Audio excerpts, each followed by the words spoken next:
Hey third graders, it's Miss Dale. I know you're used to Miss Haycock doing your writing videos over the past few weeks, but I am the one doing the lesson today. So hello.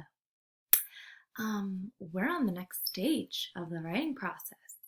Yes, we are. We are on revising. And if you remember what revising is from last year or the year before, when you make revisions to your draft after you've written it down, right? We've skipped lines.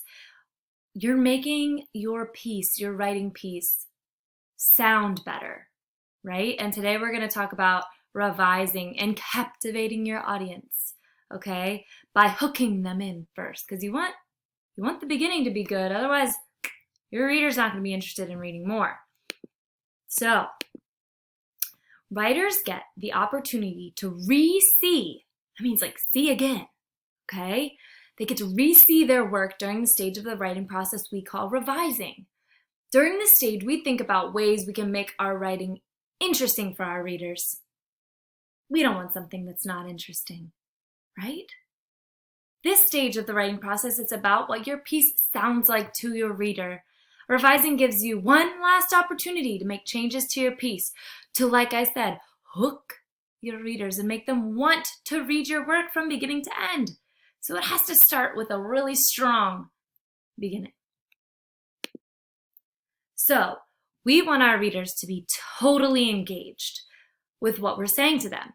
We can use mentor text to help us see the different techniques that writers use to keep us interested. So think about the books that you love to read and you can't put it down.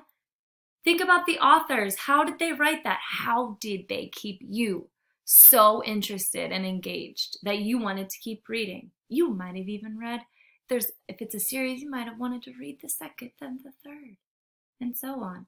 So we're going to look at these mentor texts. We're going to look at the ones that we've read already, but you can think of any author that interests you and learn from them.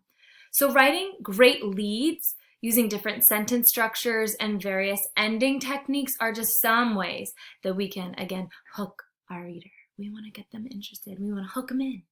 Like you have a fishing pole and your reader is the fish and you're hooking them in because you want them to be interested. Let's look at some of the techniques that one of our mentor authors used to captivate us. That means like interest, intrigue. We didn't want to look away. We were so interested. We want to read more. Jane Yolen, who wrote Ms. Berlin Walks, uses dialogue.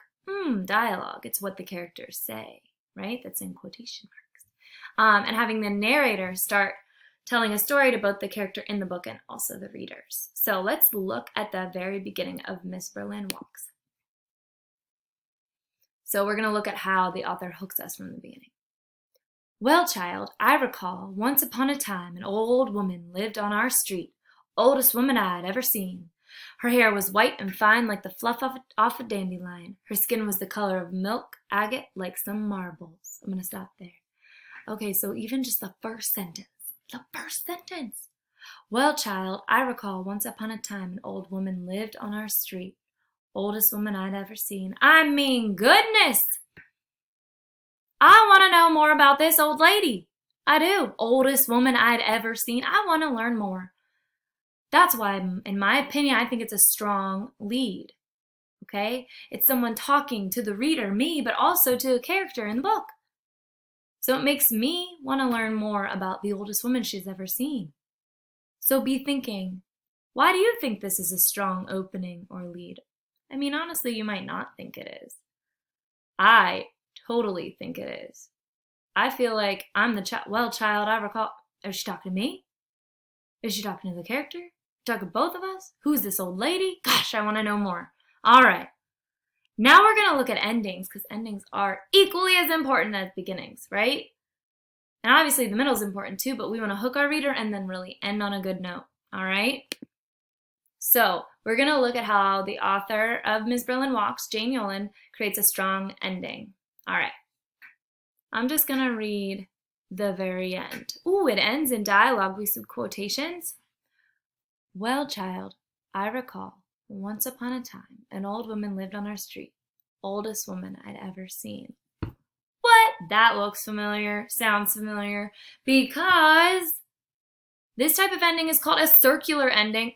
I wonder why. Did you see it circles back to the beginning? Well, child, I recall once upon a time an old woman lived on our street, oldest woman I'd ever seen, and it quotes it again.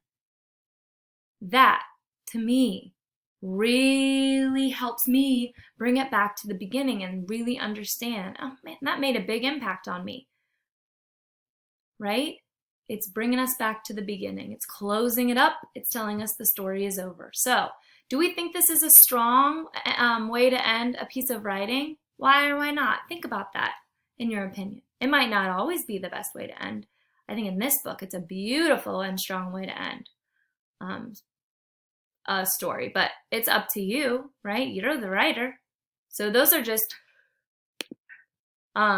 this is one way to hook from the beginning. There are obviously a lot of different ways, right? To start off a story. This is just one way that an author can hook you by feeling like they're telling you the story, but also the character. And then one way to do a strong ending is to do the circular ending. You don't have to do it that way, but that's a way that our mentor author, right, from our mentor text, that's how we're learning from Jane Yolen. All right, here's some other ways that you can start off your story. There's different types of leads. There's the action lead. And this lead gets the reader quickly involved in the story by starting with an exciting event or some kind of action. Like, I threw on my favorite red dress, scrambled down the stairs as fast as I could. It was my 8th birthday, and I couldn't wait for the party to begin. Woo! I want to know more. That's one. Snapshot lead is the lead begins with the author painting a picture for the reader, not really painting a picture, but with their words painting a picture. So really using a lot of descriptive words.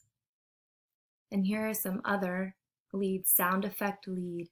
Ooh, you could start with a question. You could flash back to a memory from before. Ooh, that's my dog. Other type of lead that you can use is a flashback lead. And this lead takes the reader back to a specific event in the past that relates to the topic. One of my favorite leads for personal narrative is a talking lead, and that begins with dialogue. That begins with a character or someone in your story talking, right? A specific moment that you remember. So like, quick, hit the floor, my dad yelled. Whatever you do, don't look up, my mother added, as I dropped to the floor and slid myself under my bed. It was a terrifying night for my family when we discovered a bat in our house. Okay, so that's starting with dialogue. Those are some examples of leads.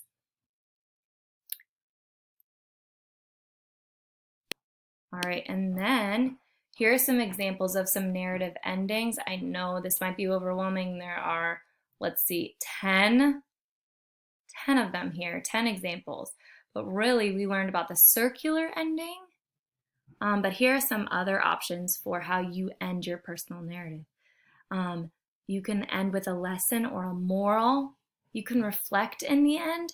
You could also ask a question again. The story could end with a question to keep the reader thinking of whatever topic you've written about. You can end with an image, which is similar to a snapshot lead, where you just kind of are using descriptive words. You could have a surprise ending. I mean, maybe your meaningful memory that you're writing about is a bit surprising. You could surprise the reader in the end, something that they didn't expect. A warm, fuzzy, capturing emotion ending, kind of like the book we read, The Tree Named Steve, right? Definitely an ending that evoked emotion. Oh my goodness, Miss Dale cried. Cliffhanger ending, that leaves the reader wanting more, like they're hanging off a cliff. Funny thought, humor ending. Obviously, the only way you'd use this one is if your meaningful memory actually had some humor in it. And then dialogue ending, which just like a dialogue beginning, a talking lead, you could end with a quote as well. Some dialogue as well. So on Seesaw today, you will be looking at your draft and adding a strong lead to hook your reader. And you'll be looking at the end of your draft and add a strong closing.